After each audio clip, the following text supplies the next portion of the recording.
Greetings, welcome back. Let me double check my audio volumes here. There we are. Got a cat sitting here right here, and it's hard to get to the cat and the microphone at the same time. Alright, I'm sure. Are we on the right camera? I didn't get everything set up right. What happens when I do a weird impromptu-y type-ish stream, you know? That happens every now and again.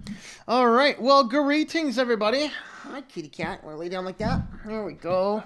Greetings, everybody. Ben, how's it going there? Hello to Anthony McDonald. Greetings to you. Aram uses Arch, by the way. Very cool. I am reading this right now from Linux Mint Cinnamon, but I have Arch right over here. Moonbase Alpha Grays, how's the Moonbase research going? LibreQuest, greetings, and bonjour to you. It is an adorable kitty cat. Yes, is there supposed to sound? Not during the kitty cam. During the kitty cam, I shut the sound down. Necromancer Ghoul, how's it going there? You did not miss the kitty, and I am doing well. Thank you very much. Bravisha, hello. And kitty, he says hello. Want to say hello? Say hello back? He's like, yeah. He's like, nope, I'm just going to continue to test them internal organs for weaknesses so I know where to strike. Look at that. Look at that right there. He's like testing the internal organs. Oh, now he's going to try and like eat me or something. Leonard, greetings to you. Well, today we are going to be looking at the new book, Lockdown. This is actually a short story. I actually wrote it in just about a week or so. Maybe it was week and a half, and then I spent a little bit of time getting some editing done. So I'm hoping that this will be like the final edit, and then we can release the we'll release the ebook as soon as this is over. Well, shortly after. I'd say by the time the news is up today, any errors that we find, I will integrate into the ebook, and then I will push that live somewhere so you can download it.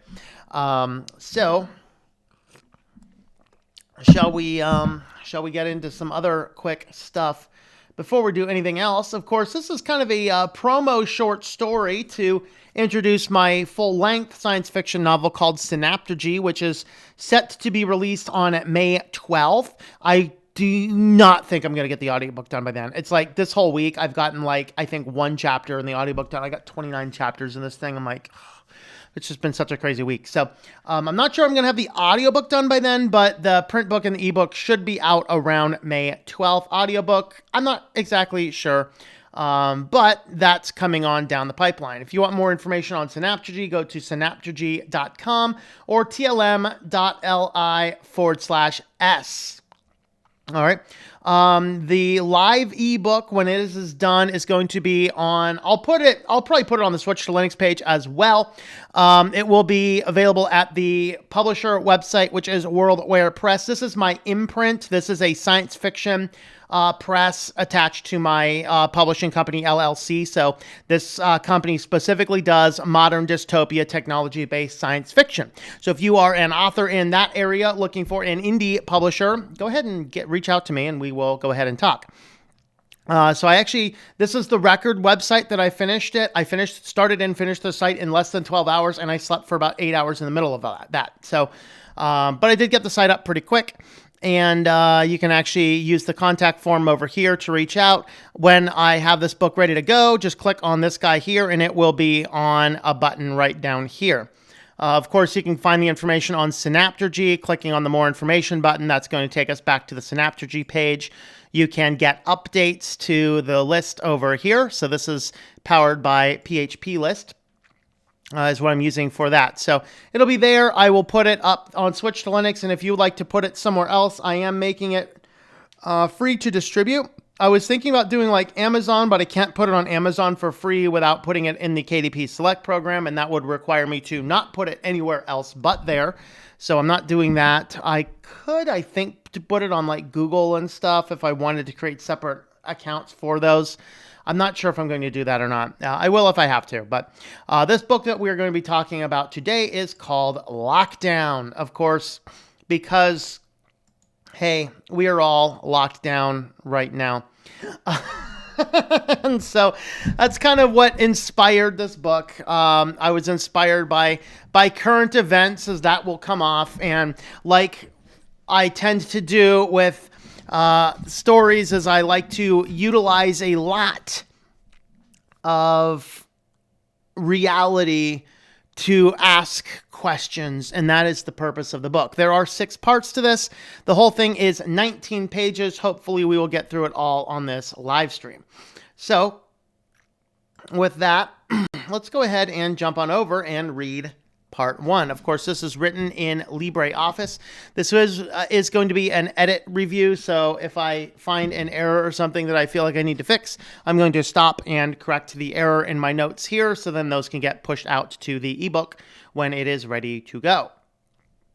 So let's go ahead and get started here, shall we? Lockdown, and Part 1 is Lockdown. With a sudden crack, the townhouse momentarily reflected the blue light from every corner before turning dark from the oncoming storm. The flash and the crack startled Don back to his present reality on the blue corduroy chair placed squarely in front of the television, his usual place to stay since the company closed down the restaurant.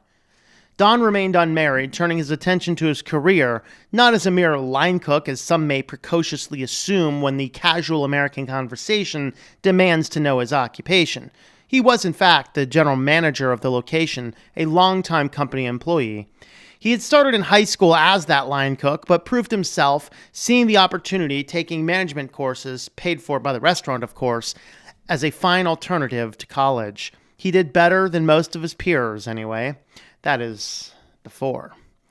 Now, nearly everyone he knew was out of work, wasting away in front of their televisions. A few of his friends were able to keep working from home, but if you would call it work. His best friend Sam complained that work from home was a distraction, especially after all the schools closed down. The balance to learn to work while perpetually distracted by the joys of family life is a daunting task. But at least Sam still had a paycheck coming in to ward off the mortgage bill. Most of Don's friends used the opportunity to clean up their houses. Don remembered the last days of freedom, had it been only a month. His restaurant was overrun with customers to and fro preparing for a variety of chores, stocking up on previously unsought items. I gotta mark that.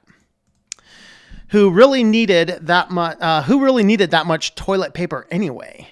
Other items were the paint to finally refresh that old room or shelves to organize the garage. Even Don got into the action. The government-mandated break would certainly hurt the pocketbook, but at least he was out of excuses for the laundry list of household chores.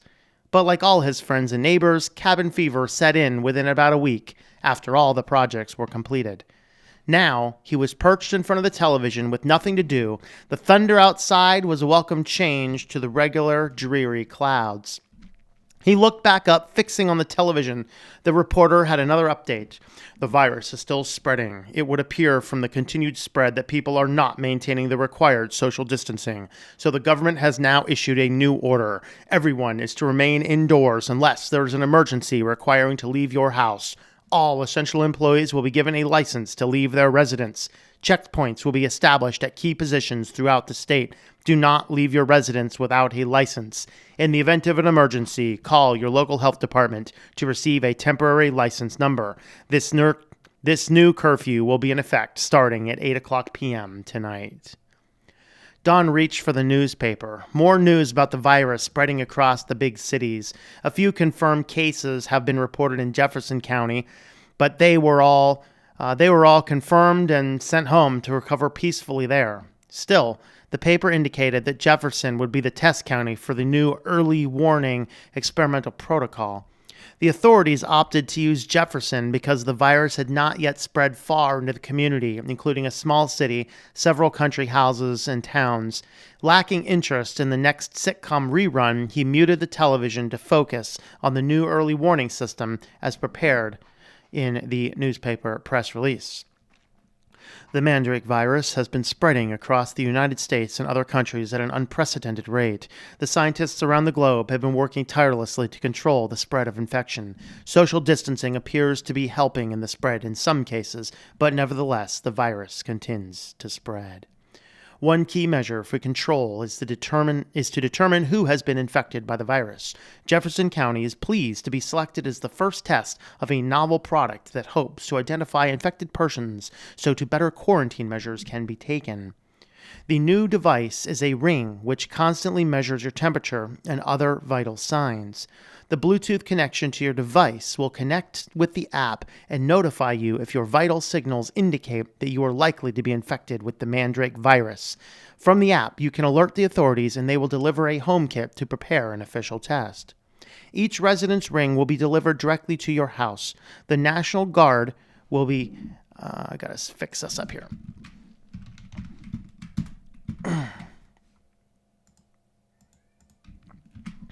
The National Guard will help everyone set up the device, so please have your phone ready when they arrive at your door between 9 o'clock and 6 o'clock daily. In the event you are an essential employee, you will receive your ring at your place of work. Don read the article a few times. He focused on that second and third paragraphs the most. He did not need an education on the Mandrake virus. He, along with every other citizen in Jefferson County and the state and the country and the world, had been receiving a daily crash course in the virus for 2 months now.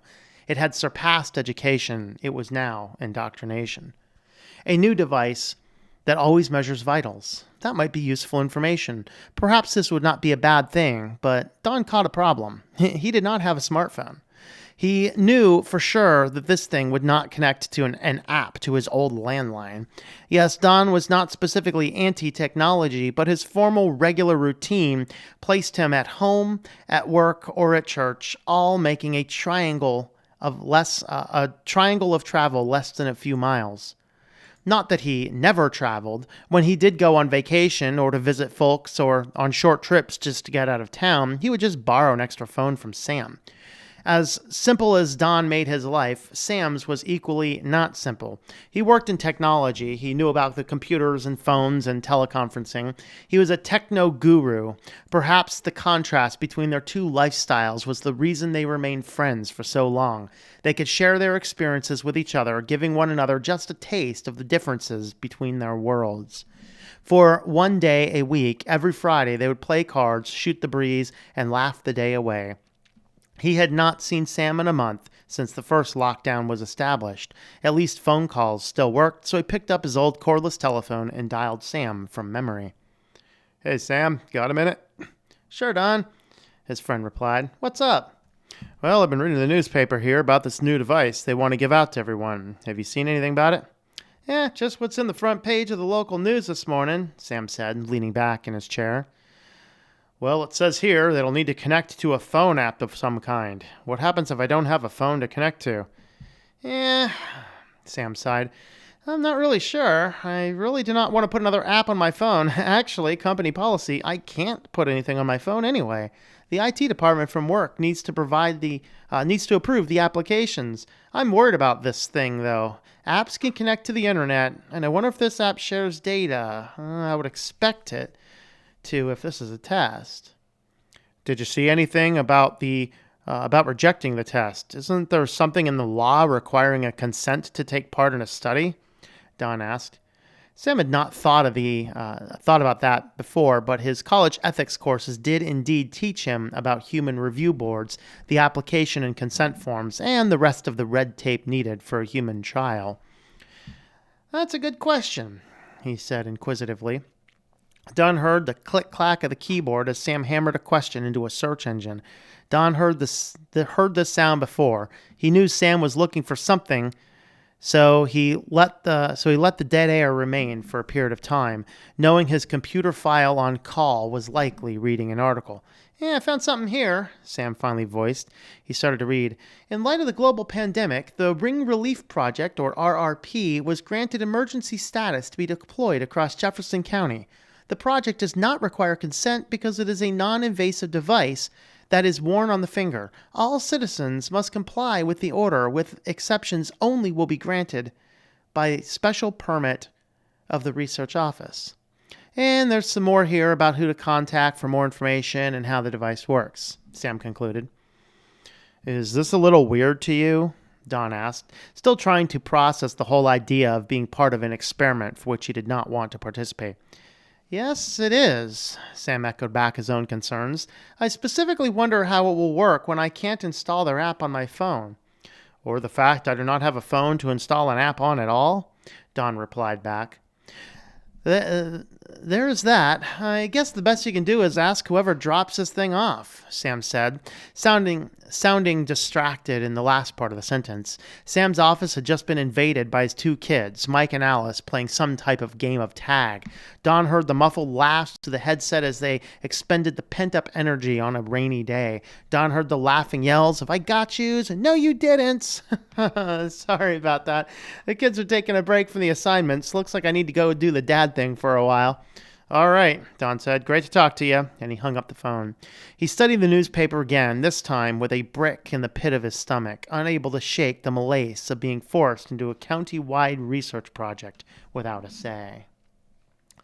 Oh, there's part one. If you just joined in, we are reading the first beta read of Lockdown by Worldware Press. All right, let's see. Okay. Greetings, Joe. How's it going there? All right. A horror story. High school horror. Yes. All right. Proof that Tom is human. He adds simple words like the while reading. Hey, why not, you know? Televisions. Tom's idea of horror. I know. I'm telling you. Ah! All right. Hello, Joe. Greetings. Don't be foolish. Bravash. Mistake, Skeletano. We all know that Tom is a lizard. Tom, please save place for that spaceship on for you. I'm sorry, but we do not have any more room, and we're just, because of all this, we're like, no, we don't even want to bring whatever else these people are infected with out to space, you know. What's up with the crazy stocking up? I don't know. I had to go to which store was it? I had to go to 4 stores to find flour today. Like, in all fairness, the first store I went to had it, but I'm like, I want to get it at the other store because it's a lot cheaper.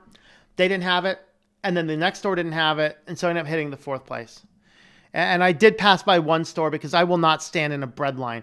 When there is a serious crisis, I'll stand in a bread line. I'm not standing in a bread line otherwise. Sorry. So I shopped at the stores I don't like to shop at to avoid the bread line of the good store. Not sure if they were like letting one person in the store at a time or something. I don't know. But anyway, not be surprised if the human malware gets to feature in a lot of new novels like this one. Yeah, you know, why has it got to be Mandrake? Why can't it be Ubuntu or Fedora? Because Mandrake is a plant that is... it can be a survival food if you eat it at exactly the right time, but if you eat it at not exactly the right time, it is highly poisonous. So I chose the word mandrake for that. Okay, quick fix. Yep, that ring is clearly inspired by that Amazon thing. No, it's actually not an Amazon thing. It's not a tip to the Amazon ring. It's the actual biometrics tracking ring that's being used and tested right now in Silicon Valley.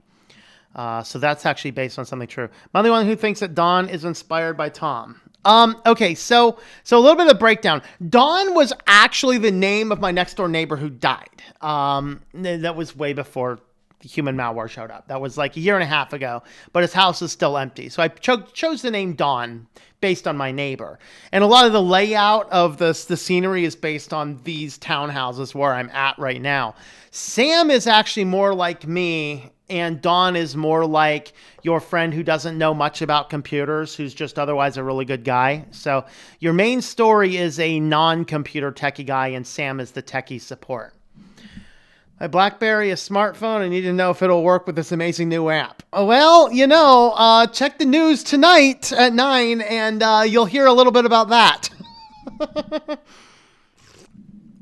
Go to church, and he can work with technology. He doesn't like certain technological developments. Don is Tom. No, because Don doesn't know a lot about the technology. He's not necessarily opposed to it. He just doesn't know a lot about it. Thought they were the same person. No. Okay, interesting story. Wonder what inspired it. Yeah, I'm telling you. I need hot chocolate. Well, hey, you got a little bit of time right there. The way you got stuck on my username was kind of funny. Mistake, Bravisha mistake. Yeah. Hey man, if it's more than a couple, syllables, I'm gonna get stuck. Okay, mention of sources disagreeing with the conventional wisdom on the Voldemort bug after I was called a conspiracy theorist. Just going on easy. Oh, lordy. Shouldn't Gnome be part of that horror story? It could be. It could be. Gnome, however, does make an appearance in Synaptology, by the way. Sorry, so far, are you sure you aren't going to get sued for plagiarizing the government's action plan? Well, the government's action plan is government, and government work in the United States is public domain. So, you know. Plenty of crappy white bread here in the UK, but every year less wholemeal bread. Yeah, both Sam and Tom are versions of Don. All right, maybe it's a different version of me. All right, shall we jump on to part 2? Let's jump on to part 2. Part 2, The Ring. Don still woke up at 6 a.m. Being off work didn't change his sleep patterns, so he went through the morning news programs getting the Mandrake virus updates from around the globe. He was reminded that the East Village part of town in Jefferson County would be receiving the new devices starting today. The percolating coffee echoed through the kitchen, the aroma enough to wake him up and start pouring a cup while the doomsayer on the television gave the latest numbers on infections and deaths. They were all urged again to stay indoors, that anyone on the streets would be stopped and questioned. The news was devastating a month ago, but Don, like the rest of his fellow citizens, grew numb to the new oppression. They were numb to the traffic stops, the guard stations posted on the neighborhood exits, and numb to the loss of their jobs and their other restrictions. The paper, the television, the empty streets experienced when someone was able to break away. It was like a zombie apocalypse, minus the zombies, of course. But still, he had an eerie sense of the future for the first time in his life. He looked up and down the kitchen, opened the door to the garage, even took inventory of the other rooms in the house. He searched high and low for something, anything to do. Anything that would keep him off the news for another hour. The harbingers of the future beckoned him, and he longed to listen no more. He nevertheless sat down in his blue chair, the morning newscast still playing, and he clicked the off button on the remote. For the moment the newscast ended, the silence filled the room. He was able to hear the furnace kick on. The faint taps of something were heard through the walls. Those faint taps have always been there, like a water droplet of unknown source. Dead silence everywhere else. It was too silent. And Don moved his eyes to and fro in the living room. He focused on the Thomas Kincaid hanging on the wall. He loved that old painting, reprint though it was. He studied every detail from his chair. The style spoke to his love of the misty outdoors. The painting, the forest chapel, mixed his loves, the mountains, the stream, the autumn colors, and this church set in the woods. He wondered what would be able. I gotta restart that sentence again. He wondered when he would be able to make it back to shake the hands of his fellow parishioners. His eyes took another turn to the DVD rack next to the entertainment stand. Perhaps a movie, he thought. Scanning the titles the best he could from his chair, the intrigue was enough to propel him closer to the rack. He scanned the titles more clearly this time. He looked for a movie he had not seen in a while, finally settling on I Am Legend. Don slid the case out of the rack with a satisfying friction and popped open the box. He was off to forget about life for a short 101 minutes.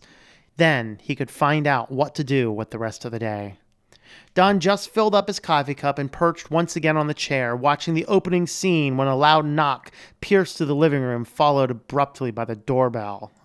That's curious, he said himself aloud, fidgeting for the pause button on the remote control. He finally found it, freezing the frame right when Will Smith was racing towards some deer in a desolate New York City. The door pounded again, and he heard muffled noises from outside. "This is the National Guard. Open up." Don set his coffee on the table en route to the door. "Yes," he said, swinging the door open.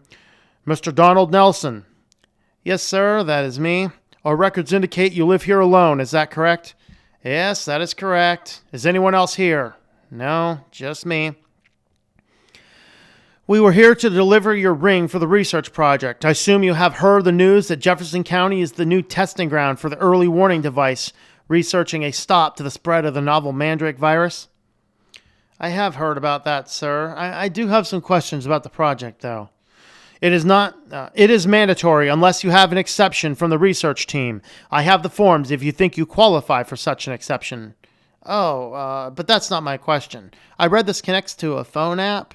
I called a friend of mine, he works in technology, to get some more information on this. The problem is, I do not have a phone. I tend to write without contractions. Fix that. All right. I do not have a phone. I don't mind the ring, but I don't know how it will work without a phone. Fix this one here. If you just jumped on, we are doing small edits as I go through, so pardon that. We see a phone number here listed on file for you, sir. Yes, that's a landline phone. You're welcome to call it and see for yourself.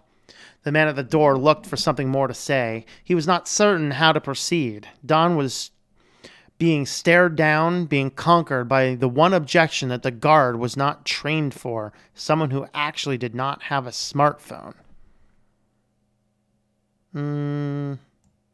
I gotta fix that paragraph later. There's something goofy with that paragraph.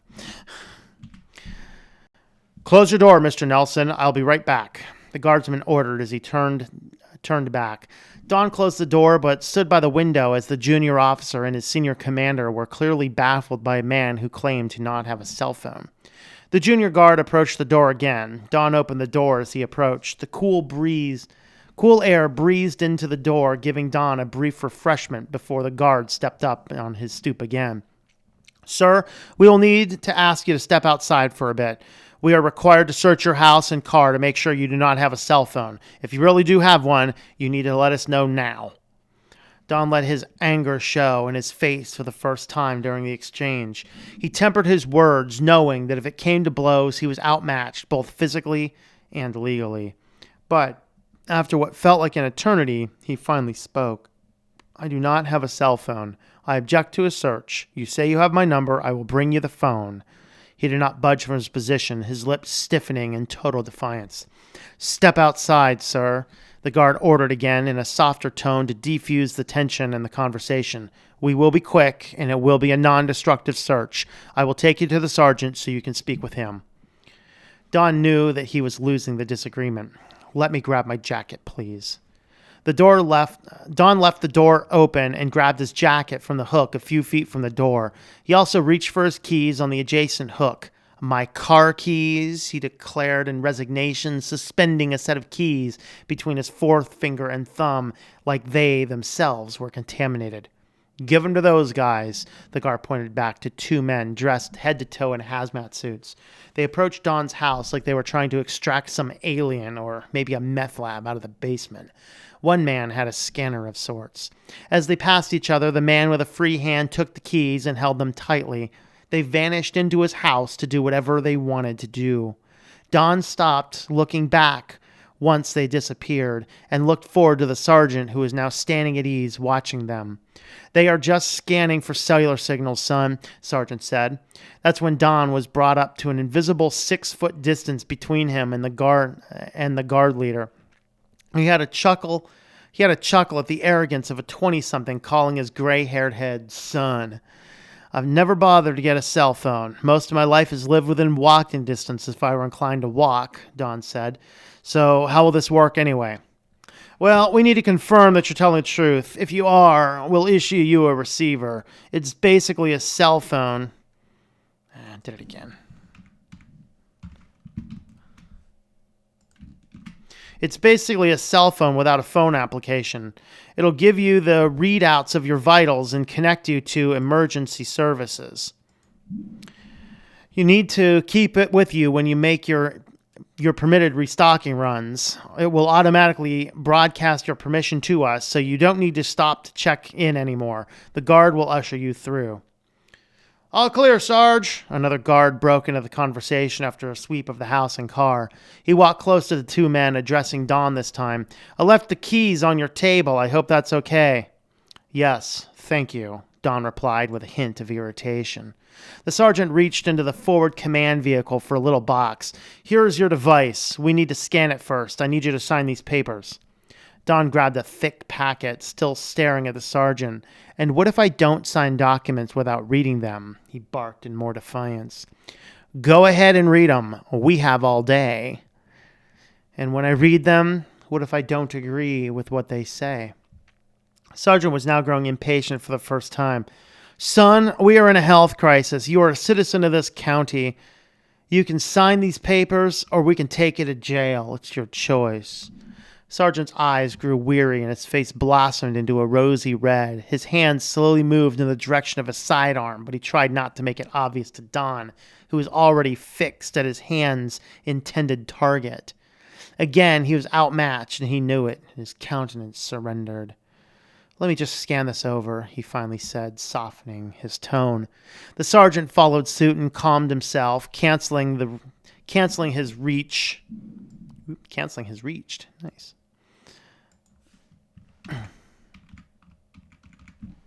Canceling his reach for the Beretta at his side. He forced a smile on his face when Don signed his name to the stack of papers. "Please give me a copy of this so I can read it in detail. It'll be more exciting than watching the news," he casually joked. I don't like he casually joked. I think he needs to be more snide with that, doesn't he? "No problem," he answered. "Johnson, give me a copy of this," he barked off to another officer, who retrieved the papers and ran off with them. The sergeant passed Don over to a technician who fitted him with a ring and synced it to a cellular device. On inspection, the device was a smartphone, just without a calling application. He could even download games and news applications on it and connect it to a wireless internet line, if he had such a thing. He had this device and now the stack of papers that were signed under duress, and he finally settled in to watch his movie. All right, there was part 2 of Lockdown. Let me come up here and fix a couple things up here and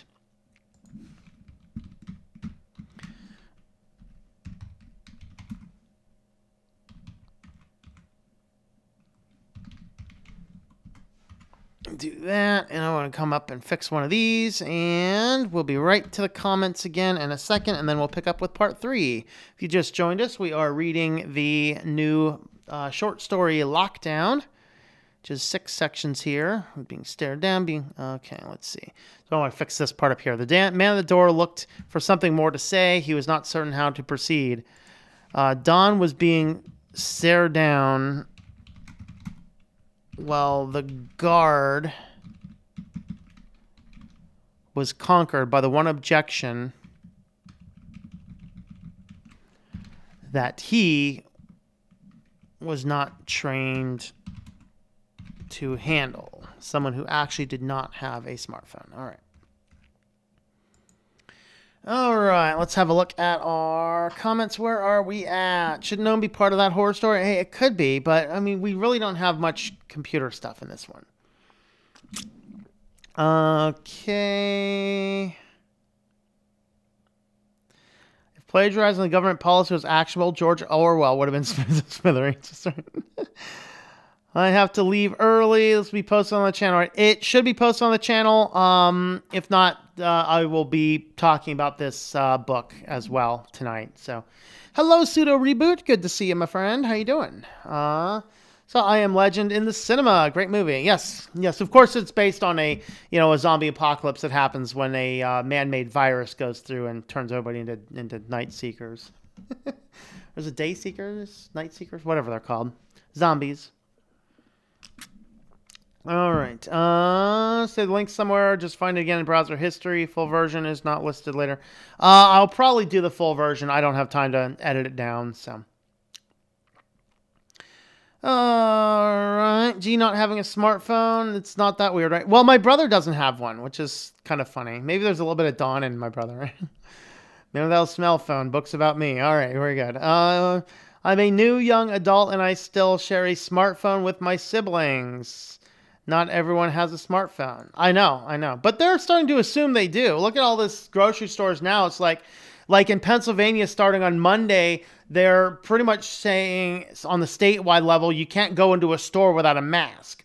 But, the store, you can order online and pick up. No, I'm not placing an order online that every one of my purchases can be tracked.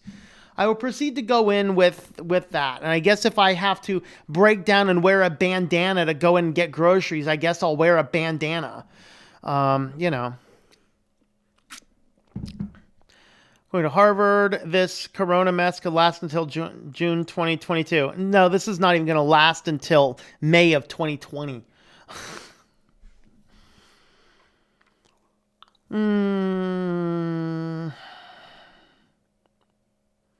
See, I can so see Tom saying, what if I don't sign? I know, I don't. I don't sign documents without reading them. Heard the same from epidemiologist expert in the UK program. Might be interesting how Sweden, South Korea, Japan look at. Love the story so far. Still trying to find my book inspiration. All right. Are doing illegal search and seizures now made legal? Yeah. Use any made up reason if they want. Yeah. Which one's Chris Titus Tech's most recent? Obama passed the one it was under his administration. Yeah. Cuba can treat it that way now. Germany is much closer to a vaccine. The USA will lose its misplaced arrogance. No. Understand this. This virus is not particularly dangerous. Unless you're old or sick. I don't mean sick as in it made you sick. I mean, you have other issues. Too close to reality. Being Christian, my mind went to a different item than a ring. Interesting. What did it go to?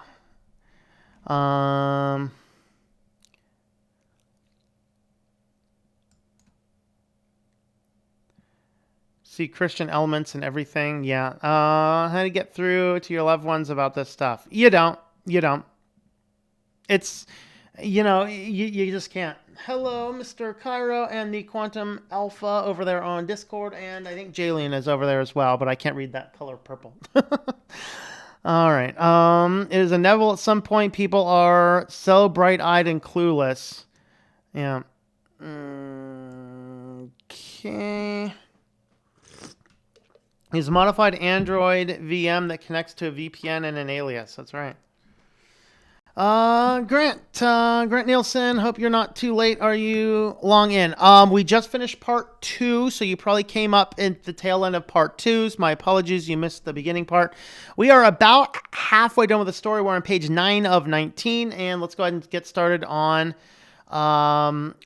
part 3 in a second here. Also, no lockdowns in Netherlands, but no sporting facilities and music lessons and all that. I feel like people are overreacting a bit with this just because it's new and unknown. Yeah, if you actually spend some time looking at the actual real peer-reviewed medical research. Okay, like here's a fun little tidbit. Does anybody I'll ask this fun question for you. Does anybody know what flu's going on right now? Think about that while we read part 3. And I'm not sure what in the world happened with my camera over here on the on this one. I need to fix my camera here. I goofed it up apparently. Whoa.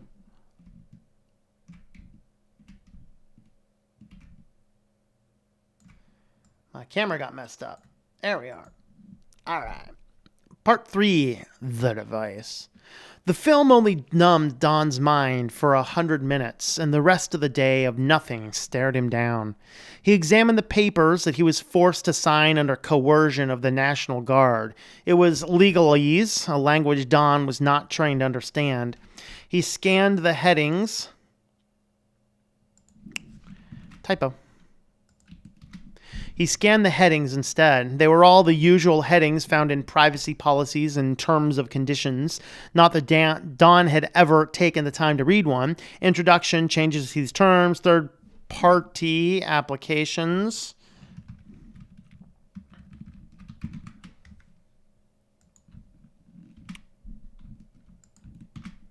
Third-party applications, user guidelines, warranties, disclaimers, identification, mandatory arbitration.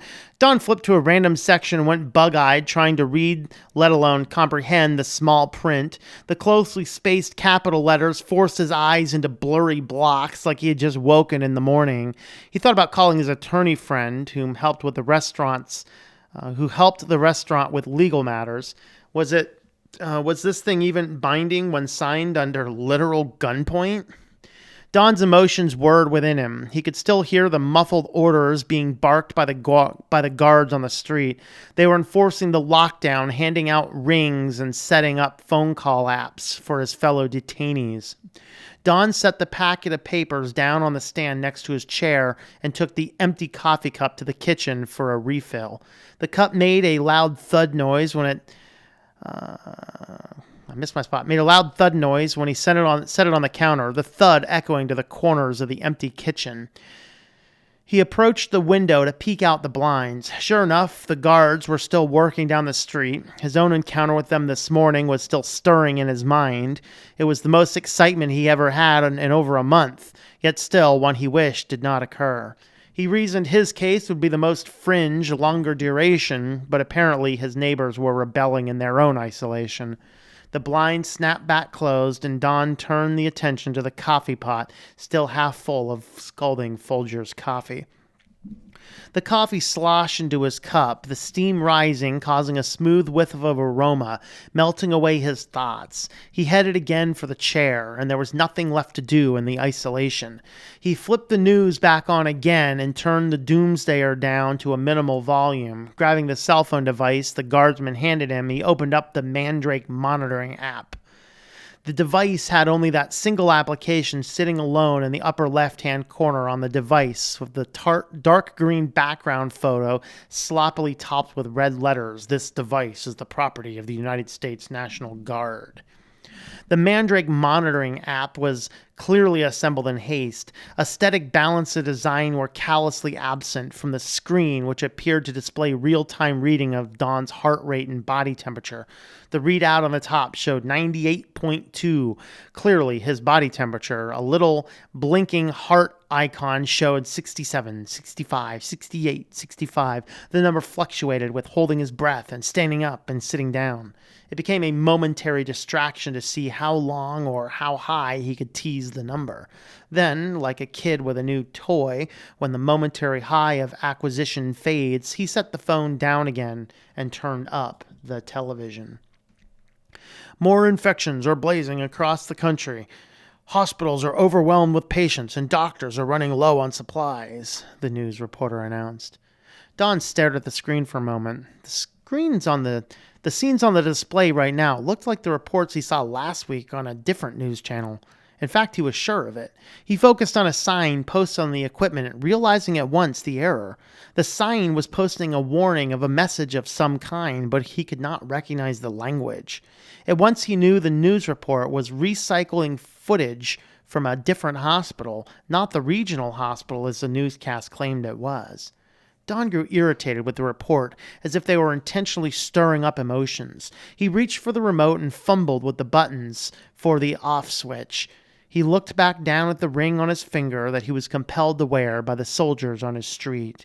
He was not even allowed to leave, or was he? Don picked up the phone-like device again and opened up the app. He noticed a button at the bottom of the device, Request Permission to Leave. Don clicked on the button, was greeted with another form. Select your purpose for the outing. Don scanned the list. Grocery store, sick family member, medical emergency were all displayed on the screen. He selected the grocery store option. Please list the items you deem essential. A text box appeared on the device with instructions, 1 item per line. Don rummaged through the cupboards, looking for food supplies that were running low. He formulated a list: noodles, pasta, sauce, eggs, milk, cheese, toilet paper, soap, coffee. He added a list of items and pressed the submit button. The app tarried for a minute, then the device blinked back a screen, permission granted, and he was given further instructions about keeping the app open while he passed through the guard station and to leave within the hour or the permission would be revoked. Don busted with excitement at the prospect of leaving home. All right, there's part 3. Let's see if anybody got my trivia question. The one where he threatens to use Ubuntu. What? Correct. The human malware is not that dangerous. The problem is that not all those weak people can get infected at the same time because the hospitals lack capacity. Here's the problem, though. The vast majority of people, like anybody who is going to be symptomatic, is not going to be overwhelming it. This is why hospitals are shutting down and laying off their staff. My mother's been called off for the first time in 20 years of working at the hospital. They keep on calling and canceling people. First time, 20 years. Privacy maturity level, how smart I actually am. All right. Okay, we expect a decrease in May. It will come back next winter if projections are correct. Also, don't say it's not particularly dangerous, that it's false. Had 4 friends die. That is what the science is telling us. I am, all apologies and sincere condolences for loss, but we can't take the subjective realities as normative for reality. There's a difference there. That's what I'm saying. There are some issues, but again, let's go back to what my previous question was. Does anybody know what flu's going around right now? Does anybody realize that there are 10 times the number of cases of flu going around than there are on this human malware? And the question is, which one is it? All right. Right now, who cares about probably more serious flu? Okay. Mentioned some sources, expert research, live stream, and broke it. Afterwards, it was because of the copyright material, but recording went straight back up.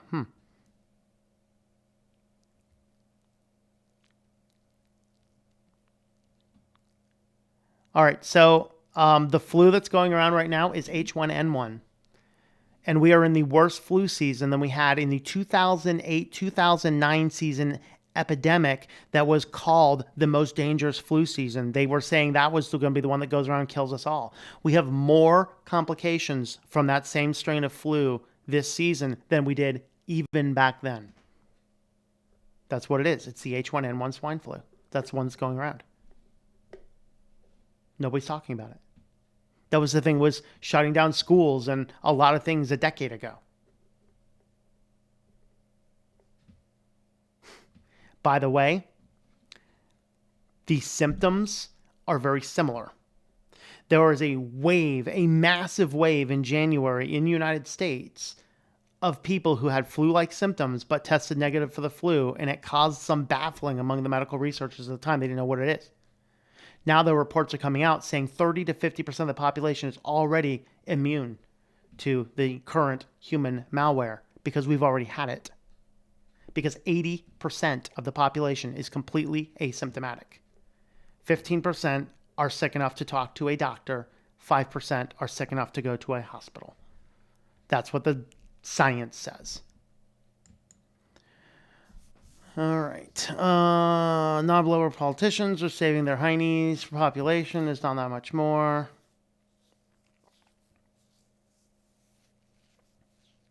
Because we treat animals cruel, agricultural animals destroy. Yep. Globalization spreads it fast. Yeah, I agree with that. All honesty, neo-Nazi Republicans and neo-Nazi Democrats are not the problem. It's the people who fight them because they hate who they are, not because of the facts. Yeah, there's problems on either end. There really are. A sane healthcare system has an overcapacity of at least 20 to 50%.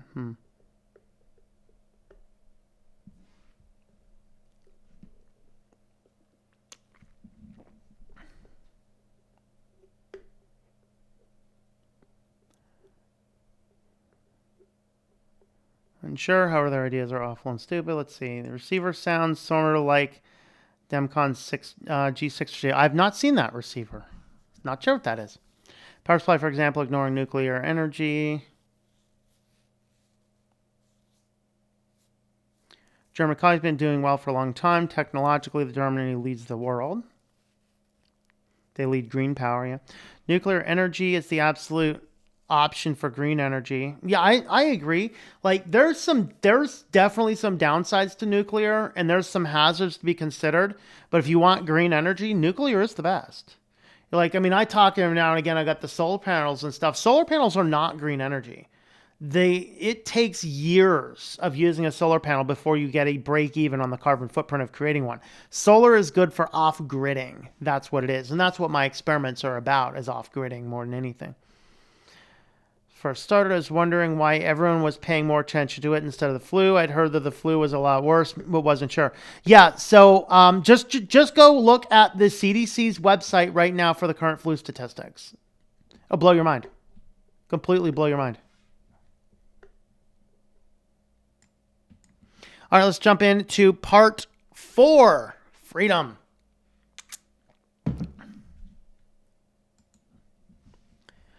Part 4, freedom.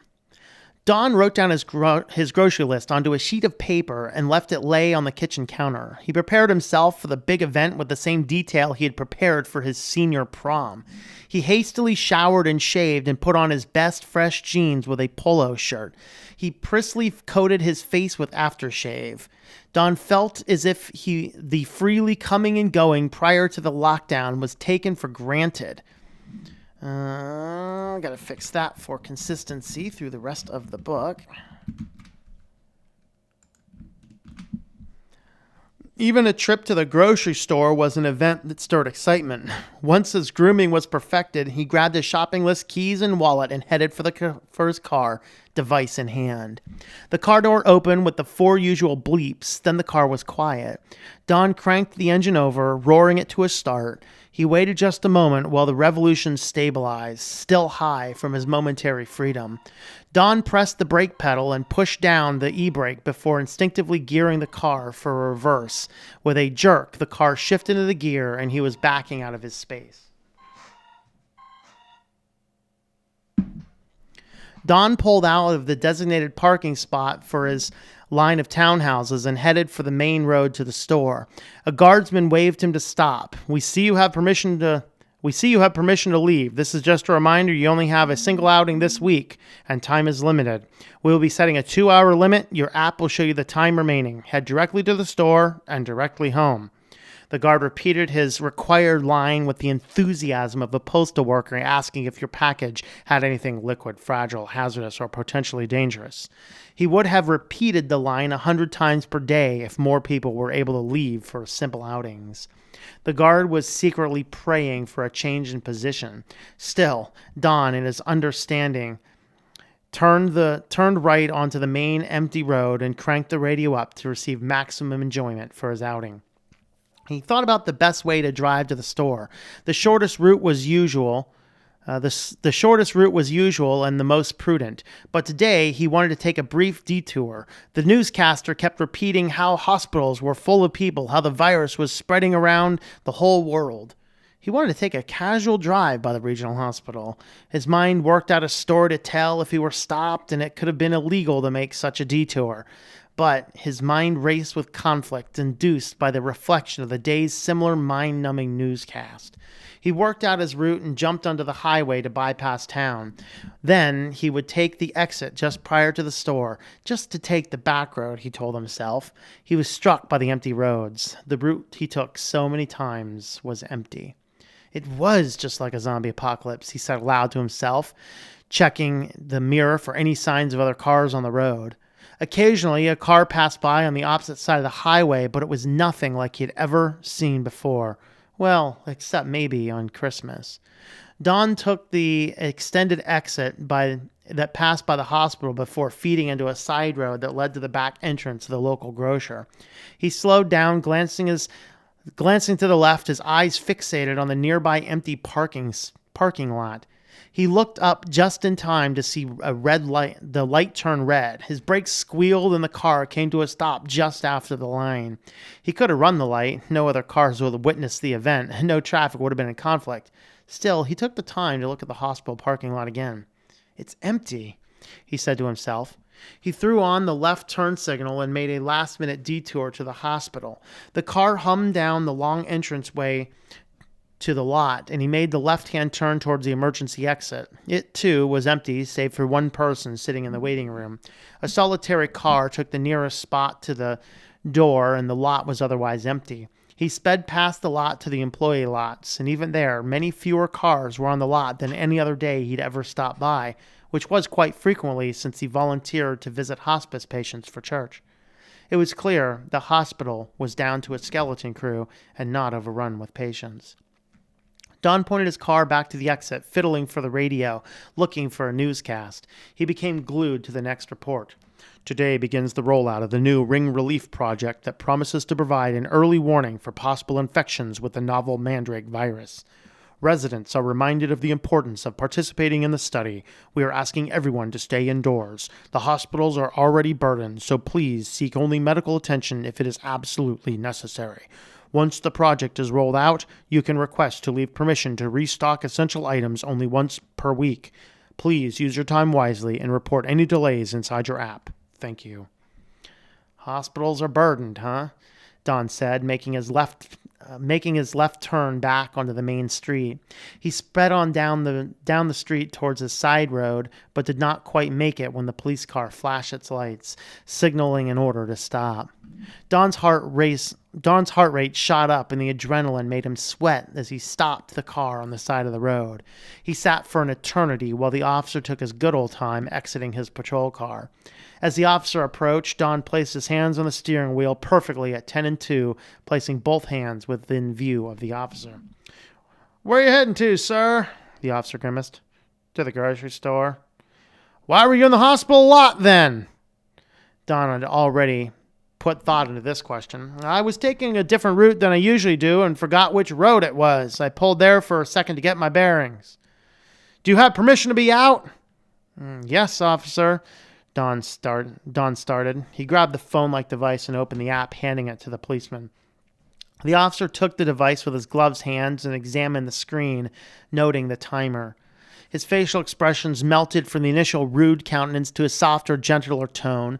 He handed the device back. "Sir, you're supposed to go straight to the store and straight home. I see from your information that this is not a direct route. Since this is the first day of the program, I'm going to let you off with a warning. Next time you will be ticketed for being out of the direct route. Do you understand?" "Yes, sir." Don had his share of fighting with the authority for the day. He did not want to risk a ticket by mouthing off or causing any sort of trouble, so he resigned his position. "I'll add 15 minutes to your clock for this stop today, but I want you to go straight to the store and straight home from there. If you need gas, use one of the gas stations. It'll be directly on that route. Drive safely, sir." "Thank you, I will." Don rolled up his window and put the car into gear. The oddness of the situation circled his mind. Was he or the whole population being duped by a master plan to control them? Was the situation as bad as the doomsayers on the news were reporting? These thoughts echoed in his mind as he drove in silence to the grocery store. Oh boy, let me make sure this isn't a client that's calling. Somebody left me a voicemail there, and then I will be right back to check in on the comments there.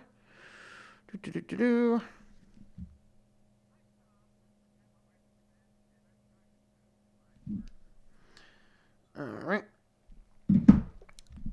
Get to that one in a bit. All right, let's see. Great so far, unfortunately I have to go. All right, we'll see ya. Weather, RSV. Let's see, nuclear energy is green and consistency. Wind is fine until there's no wind, and solar's fine until the sun doesn't shine. Yeah, solar's not particularly green, though. Wind is more green, but causes a lot of problems if you're near wind farms. Nuclear is the better green option, I think.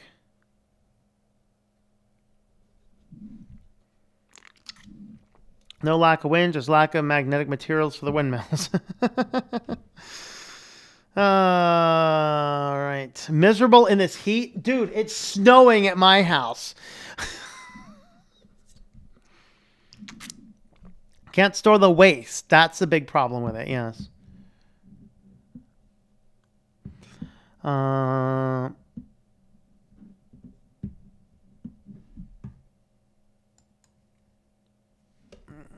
Okay, let's see.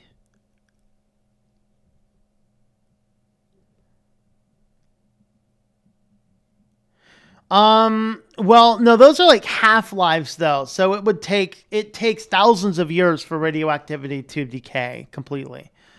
Let's see. Also batteries, nice joke. We need to develop batteries 100 years ahead to have them be viable for larger cities. Yeah, I'd agree with that.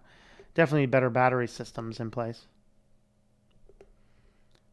G6 is a wireless blood glucose monitoring system. Oh, okay, cool. Yeah, I've not seen that one. Okay, don't know how viable thorium is. Researching it, waiting the results of research. I remember looking into it at one point in time, but I can't remember. I studied nuclear chemistry as a brief crash course on a winter break because I was such a nerd. I didn't want to stop studying at all. And I tried to read it prior, but I couldn't understand it because nuclear chemistry, you have to understand physical chemistry. So I took it after I had taken physical chemistry. Because I'm a nerd. What can I say? Book is genuinely good. Well, thank you. I really want legitimate purposes. I don't want to release garbage. So, definitely. Fish about 20%. Be around 85. Let's see.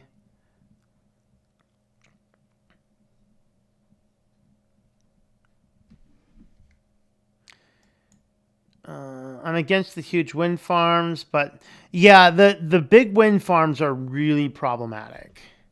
Tesla owns the biggest battery factory in the world and not support a large city. Yeah. Yeah, if you've ever been around a wind farm, you understand. Cop is much too polite for USA Cop. Real USA Cop would start shouting. I know, right? Yeah, unless you want a bird smoothie. All right, let's jump on over to Part 5, Suspicions.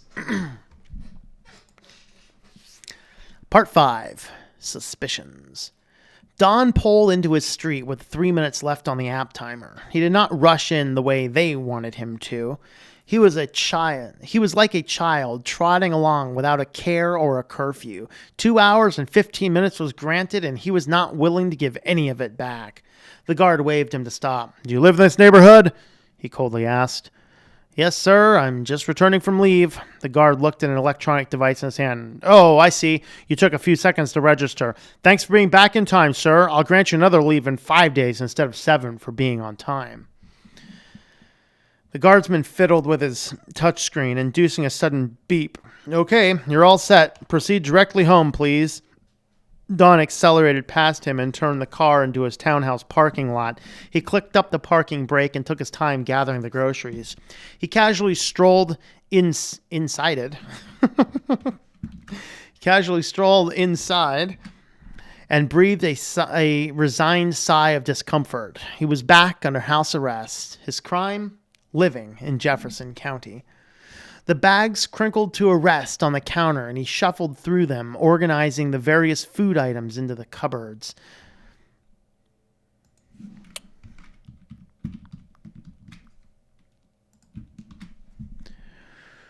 He slowed his pace to a crawl, knowing that nothing else awaited his time today, or even for the rest of the week. But still, being slow, he only took 10 minutes putting everything away. He poured more coffee and slouched back into the chair in silence, sipping another cup of coffee in total boredom. I bet if I change that around.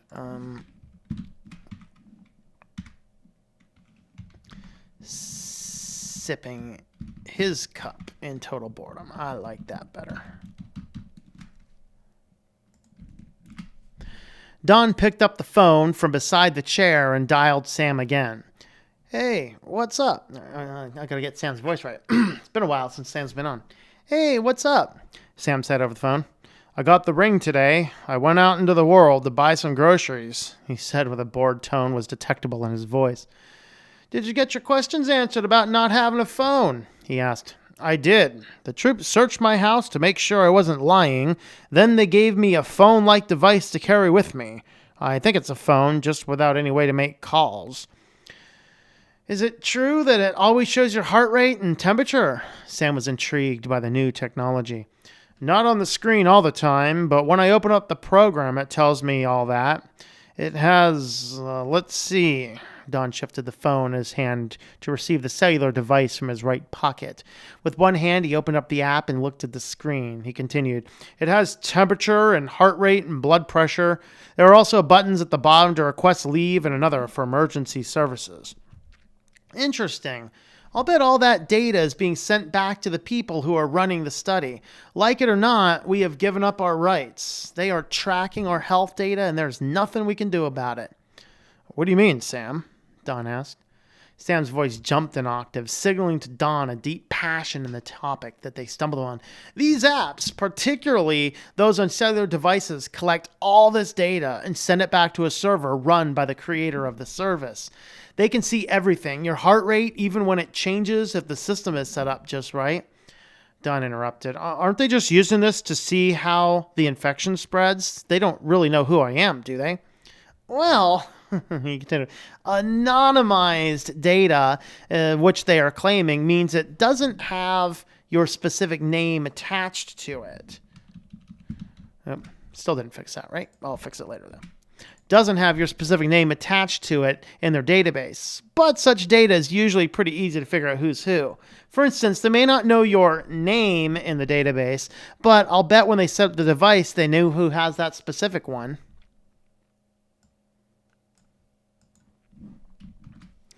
Yeah, I had to sign a bunch of papers when I got it, Don confirmed. Sam continued, like a 5-year-old expressing the painful details of a new toy. Well, they have the IMEI number, which identifies the device. In that case, they know the number of the device they gave you. In my case, my phone carrier knows the device I have. But they also know your location. It will not be hard to figure out who lives at your house, which anyone accessing the database can figure out from the geolocation data being stored. It's also easy enough to point to and place on the map, find the address, and search public and government records to find out who lives there. So they really do know who's who, even though all the reports say the data is not collecting any such information. It really depends. What I'm talking about here is what is possible, even easy with this type of technology.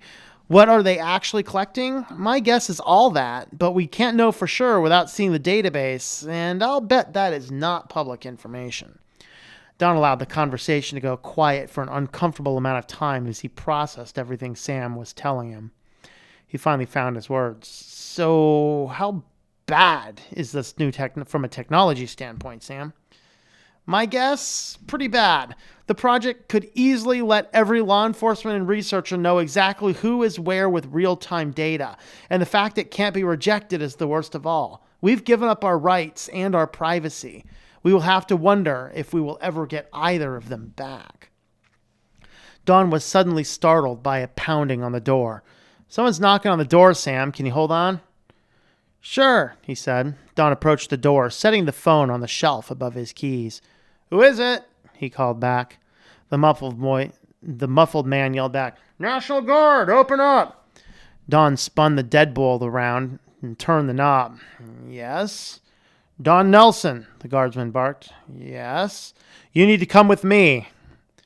May I ask why? Don growled.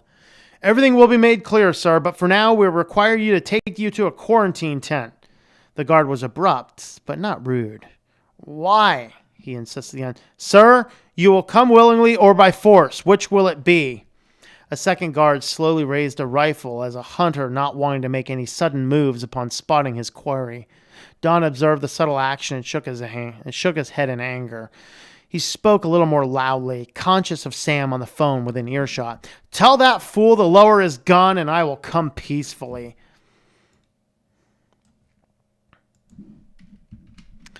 The guardsman glanced behind him to the second soldier, motioning with his hand to lower the gun. The second troop complied, and Don calmed his demeanor, speaking more softly this time. When will I hear what this is about? Probably about 10 minutes from now, maybe less. Will you come peacefully? Yes, he growled again, resigning yet again to the tyrants at his door. Good. Please wash your hands and put this mask on. Don, back away from the door, huh? Don backed away from the door, allowing the soldiers to come into his kitchen. He washed at the sink and put a mask on, once again being dragged out of his house by the National Guard. All right, we got one section left. Quarantine. All right. Windmills are nasty for birds, but that could be solved. Not easily.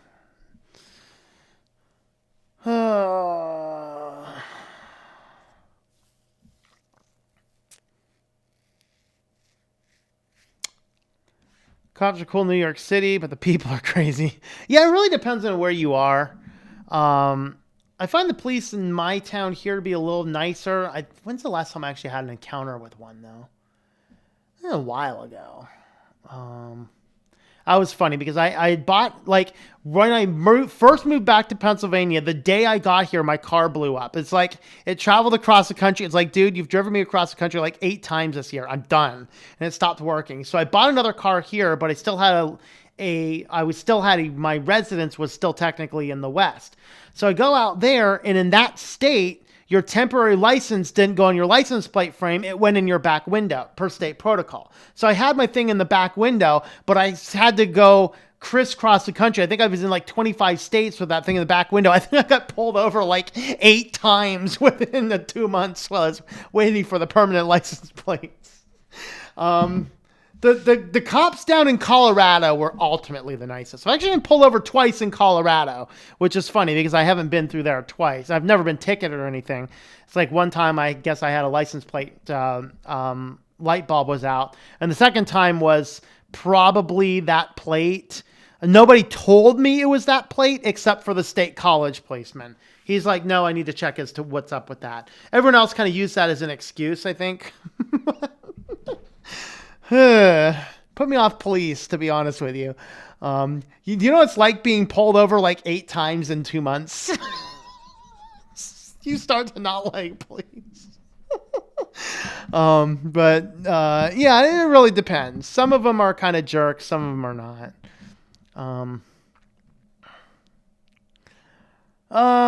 Let's see. Area could not see wind work.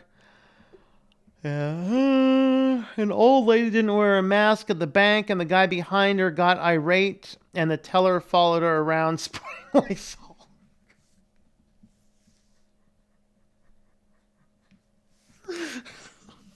God. Oh, check please. Check please. Other types of wind generators work differently.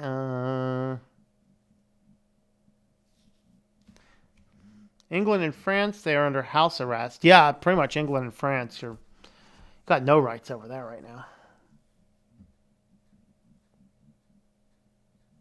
Don't stop now. Don't stop till you get enough. So how did the government solve it in lockdown? Not everyone has a smartphone. Government issued smartphones? Yeah, if you missed the part, he's handed a government issued locked smartphone. All right. Part 6, quarantine. Are we ready? What are we on? We're on the bottom of 16, and I think we end at the top of 19. So I think we really only have 2 pages, like 2.5 pages left, I think. All right.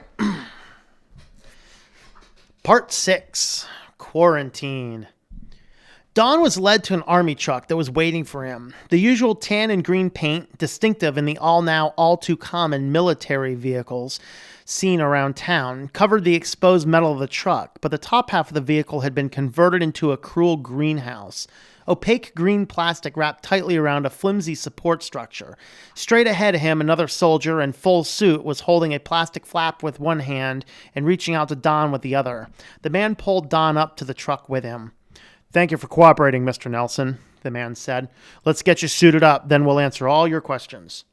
Don peered around his surroundings, acquainting himself with the layout of the truck, which was clearly a medical unit.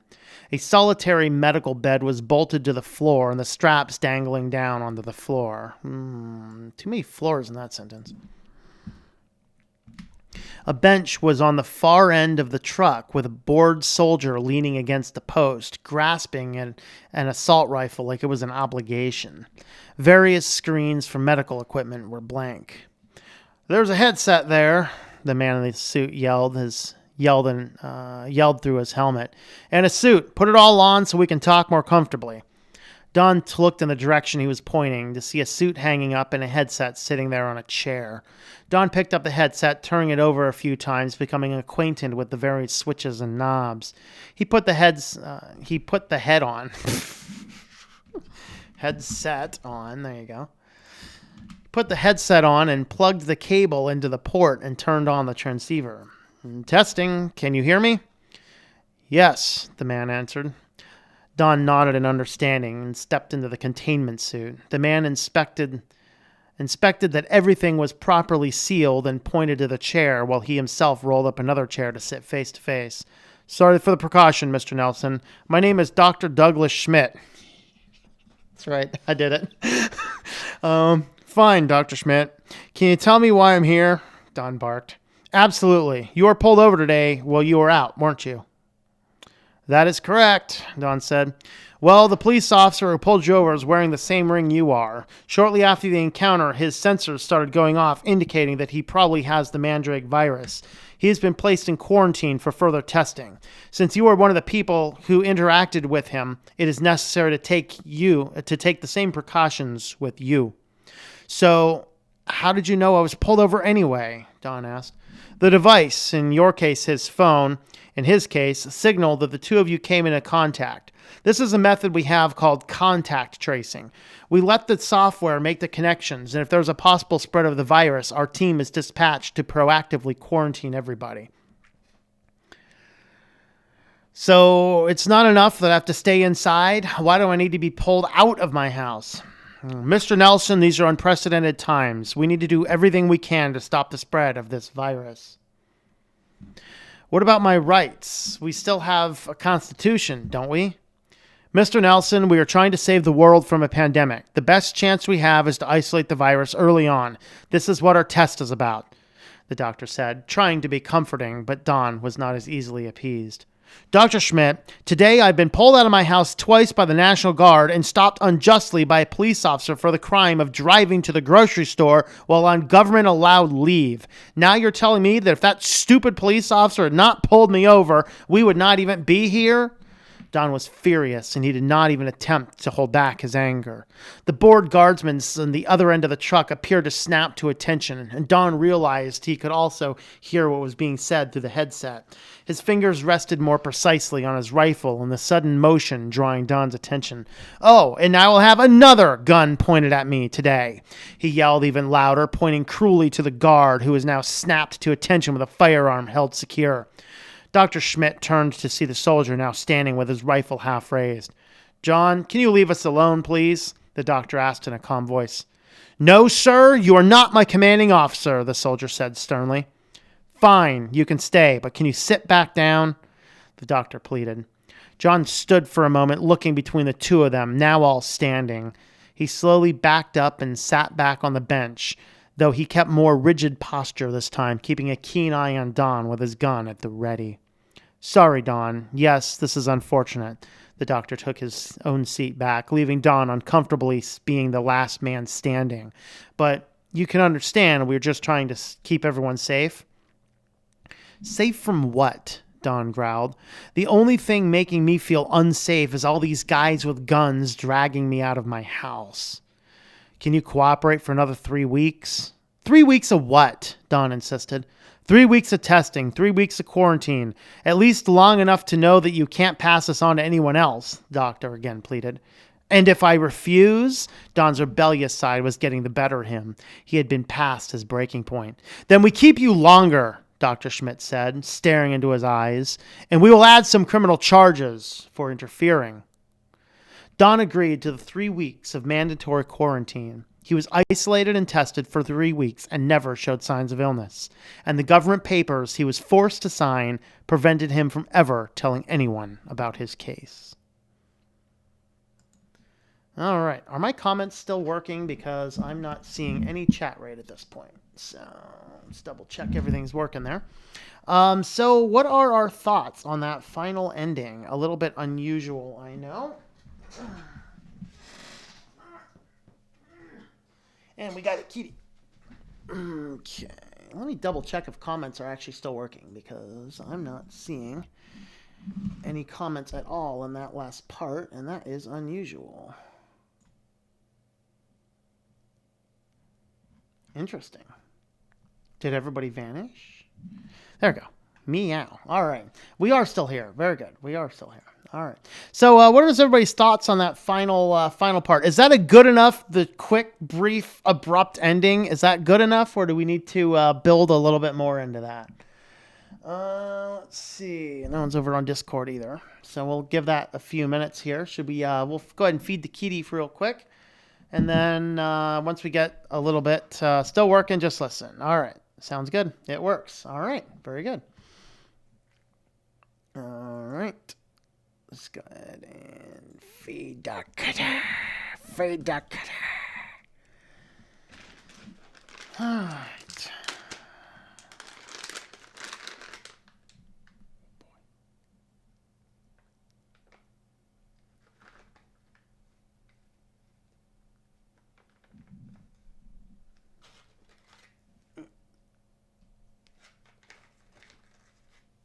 Okay.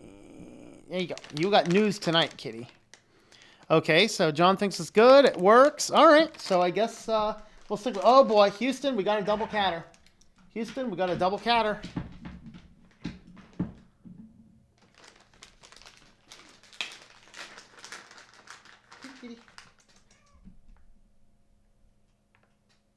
Oh, she's just out of view. Okay, fine. You have another one. Jeesh. Baby girl. There you go. We've got a double catter, Houston. Double catter. That's it, buddy. That's it. You've already had 3, and you'll probably have 3 more tonight. No wonder you're so fat. Cat's like, I'm fat. I'm fat, yo. I'm fat. You know I'm fat. I'm fat. Come on, you know. All right. Let's see. All right, let's see. Still works. It's great, like as it is. Perfect ending. Okay. Compelling. Not sure about the secrecy waivers. That would be a difficult step to enforce. It is a fictional story. In Star Trek, they had the common sense to let the doctor be the highest in command during a medical crisis. Ooh, there's a good point. Overall, good. 5G, like a lot of this sickness is from. Yeah, I'm not going to believe that one yet, but I also haven't looked into all of the fine details.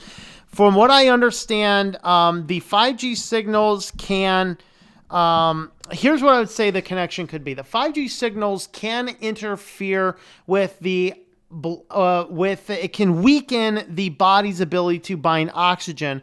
And when the body is already weakened and you get a virus like the flu or like this human malware or other respiratory type things, it could interfere further with that. I'm not saying it has no role. I'm not saying it causes it. But I also haven't dug into all of the science directly. I've looked at a couple of journal articles on it, but not a lot. I started from the part you heard it and had fun and conspiracy details. All right. Well, I'm going to get these edits in this afternoon. I think I'm going to take a little bit of a break here shortly. I'll probably get these edits in, and then I'm going to upload this. When this is uploaded and you grab a copy, feel free to send it, email it, post it, do whatever you want with it. That's okay. Once I have the ebook up. And I'm going to try and have the ebook up here within the next half hour to an hour or so. Let's see. Have you thought about maybe expanding into multiple short stories in the collection? Not on that individual topic, but yes, actually where the idea of Worldware Press came from, if you guys came on late, Worldware Press is the science fiction arm of my publishing company. So it's called an imprint in the publishing world. And we focus on science fiction, modern dystopia, and technology. Synaptergy is going to be the first full-length novels. This is a 50,000-word novel, which is part 1 in a series. There's going to be a whole series on Synaptergy. This is set to be due out in May 15th is what our goal is on that.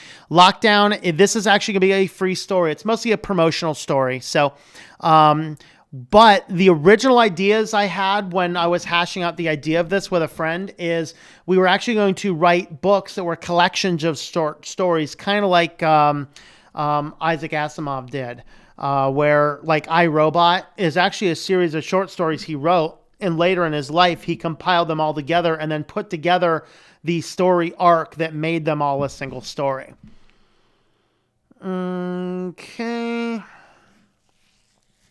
It will be uploaded here on World War Press. I'll make sure that it is linked in the community tab and other places on the channel as well. And I will update this video in the description. We'll have a link to wherever it's at down at the bottom there. All right. Okay. What bothers me about 5G is the installation has been fast-tracked while other construction work is halted. I completely agree with that, violinist.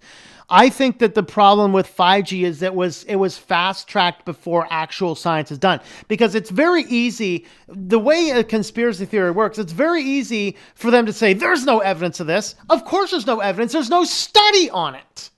All the quote-unquote conspiracy theorists are saying is we need scientific studies. And that's what we're not getting a lot of, which is very sad. And so really, we can't sit here and say there's no effect. We can say there's no evidence of effect. Of course there's no evidence of effect. It's the same thing with nutrition. There's no evidence anywhere that eating fat lowers your level of fat because nobody does the study. Nobody's allowed to do the study. But it does. That's exactly what happens though. But anyway, that's the thing is what I would like to see is I want to see a lot more research done into 5G before we put it everywhere. I really do. Yeah. And I wouldn't really trust science by the telecoms anyway. They have a vested interest. I want to see peer-reviewed articles that are devoid of conflicts of interest. But anyway, you guys can find out stuff over there at worldwarepress.com. Also, synaptergy.com for information on Synaptergy, which is scheduled to be out in May 12th. So we're going to wrap up tonight. For now, we will be back on in a few hours with the weekly news roundup at 9 o'clock p.m. Eastern Standard Time. We will catch you guys over there.